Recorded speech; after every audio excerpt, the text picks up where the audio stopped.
La compréhension de l'électrophysiologie cardiaque est complexe. L'équipe Asclepios, en collaboration avec le CHU de Bordeaux et l'hôpital Saint-Thomas de Londres, a mis au point un simulateur de l'insertion de l'ablation radiofréquence du cœur pour faciliter l'apprentissage de cette intervention.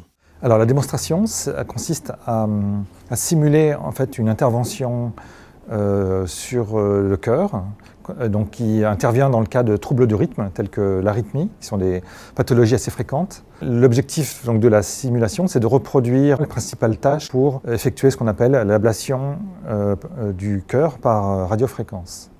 Et donc il y a toute une difficulté de coordination de gestes et prendre les bonnes décisions. Et en fait, pour mieux apprendre, on a décidé de faire un simulateur qui soit le plus réaliste possible. Notre simulation, elle consiste à simuler donc l'insertion du cathéter au sein de la cavité cardiaque et dans un deuxième temps également de pouvoir simuler l'ablation du tissu, c'est-à-dire de détruire les cellules cardiaques responsables des troubles du rythme.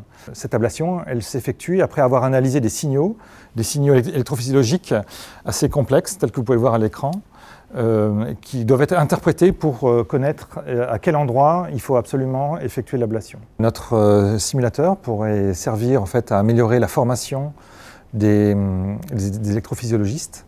Donc ce sont des médecins hautement spécialisés qui sont formés dans des centres hospitaliers universitaires. Et l'objectif, c'est de pouvoir accélérer en fait la pratique donc, de l'ablation radiofréquence et de pouvoir aussi les exposer à des cas qui sont potentiellement peu fréquents pour qu'ils puissent donc acquérir de manière plus rapide la capacité d'effectuer ces interventions qui sont très pointues. Le deuxième intérêt, c'est en direction des industriels de la formation pour le milieu médical. Il existe déjà des jeux sérieux qui ont été faits en collaboration avec l'équipe Carmen à Bordeaux et la société Médicactive, en direction donc des cardiologues et des médecins généralistes, dans lequel on exploite la possibilité de simuler l'électrophysiologie cardiaque pour mieux montrer, en fait, analyser les données qui sont acquises sur le patient, comme par exemple l'électrocardiogramme.